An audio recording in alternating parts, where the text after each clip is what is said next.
The knife slipped from my fingers and clattered against the porcelain plate, the metallic echo slicing through the morning quiet like a scream no one else heard. My 4-year-old son, Tommy, sat across the table, legs swinging beneath his booster seat, syrup smeared across his chin in a crooked smile. He was staring past me, toward the framed photograph on the windowsill, the one from last summer's lake trip, where Sarah's hair caught the sunlight like spun gold, and I stood behind her with my arms locked around her waist, convinced nothing could pry us apart. Tommy's small finger pointed at the picture, then at me, then back again. "Daddy," he said, voice sticky with pancakes and innocence. "Who is he?"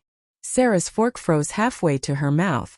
The piece of cantaloupe trembled, then dropped, rolling across the tablecloth and leaving a wet orange trail. I felt the air leave my lungs in a single soundless whoosh. The question hung between us, absurd and impossible, because the man in the photograph was me, sunburned, grinning, alive with the kind of certainty that dies hard. Yet Tommy's brown eyes, so much like his mother's, held no mischief, no confusion. Only a calm, devastating clarity. I forced a laugh that scraped my throat raw. "Buddy, that's Daddy. You know that." Tommy shook his head, curls bouncing. "No. The other one. The one Mommy kisses when you're at work." The room tilted. The smell of coffee turned sour in my nose. Sarah's chair scraped backward. She stood too fast, knocking over her orange juice. The glass shattered, shards skating across the tile like tiny accusations. "Tommy, sweetheart," she said, voice pitched high and brittle. "You had a dream. That's all." But Tommy's gaze never wavered. "It wasn't a dream. I saw." I don't remember standing, only the sudden roar in my ears and the way the sunlight through the kitchen window suddenly felt cold. My pulse hammered against my eardrums. Sarah's face had gone the color of the milk in Tommy's sippy cup. She reached for him, but he shrank back, clutching his stuffed dinosaur to his chest. "Don't lie, Mommy," he whispered, and the words landed between us like a live wire. I found my phone on the counter, hands shaking so badly I nearly dropped it.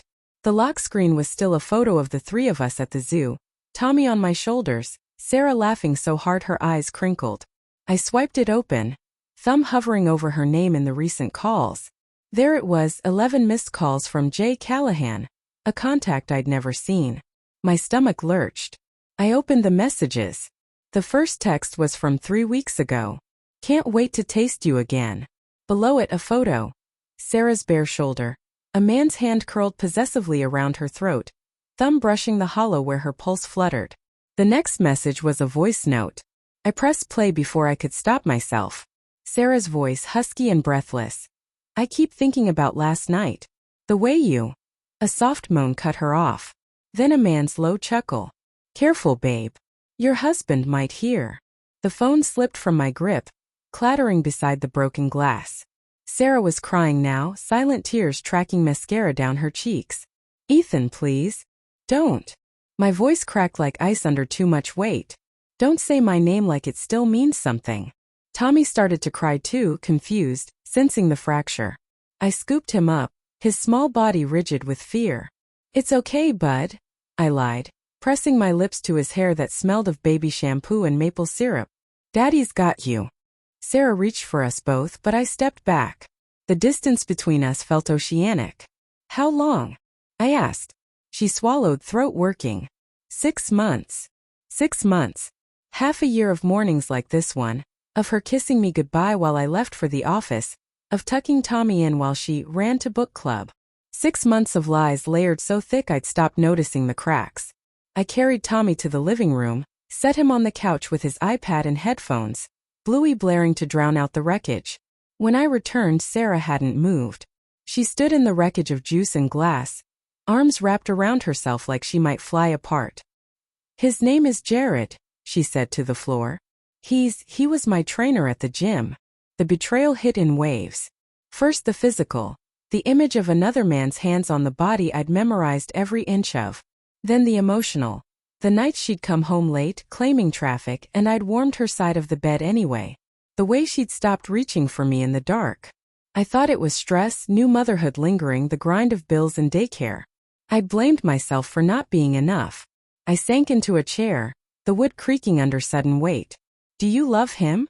Sarah's silence was answer enough. When she finally spoke, her voice was small. I don't know what I feel anymore. Tommy's voice drifted in from the living room, singing along with Bluey about keeping promises. The irony burned. I looked at the photograph again, the one Tommy had pointed to. In it, Sarah's head was thrown back in laughter, and I was looking at her like she was the answer to every question I'd ever had. Now I saw the distance in her eyes even then, the slight tilt of her body away from mine. How had I missed it? I want you to leave, I said. The words tasted like rust. Ethan. Now. Pack a bag. Go to your sister's. I need space. She nodded, numb. As she passed me, her hand brushed my arm, an old habit, and I flinched like she'd burned me. Upstairs, drawers opened and closed. The zipper of her suitcase sounded like a scream. Tommy wandered in, dinosaur dragging behind him. Where's Mommy going? Mommy has to go on a trip, I said, kneeling to his level. But I'm here. I'm always here. He studied my face, then wrapped his arms around my neck. His warmth anchored me, the only solid thing left. Sarah came down with one suitcase and her purse. She paused at the door, eyes red-rimmed. I'll call about custody arrangements. We'll use lawyers, I cut in. My voice was steel I didn't know I had. She nodded once, then stepped outside. The door clicked shut with a finality that echoed in my bones. I stood in the sudden quiet, Tommy's small hand in mine. Through the window, I watched her car back out of the driveway, taillights disappearing around the corner. The morning sun climbed higher, indifferent. Tommy tugged my sleeve. Daddy, will Mommy come back? I swallowed the lump in my throat. I don't know, bud. He considered this, then held up his dinosaur. Mr. Rex says everything gets better if you eat more pancakes. A laugh escaped me, broken but real. I lifted him onto my hip. Mr. Rex is wise. Let's make a stack tall enough to reach the moon. As the griddle heated and butter melted in golden pools, I felt the first fragile stirrings of something beyond devastation. Not forgiveness, God, no. Not yet. But survival. For Tommy. For the man I used to be in that photograph who deserved to find his way back. The unspoken truth had shattered our breakfast table, but it had also cracked open a door. Through it I could see the long, brutal road of healing, and the small, sticky hand that would hold mine every step of the way.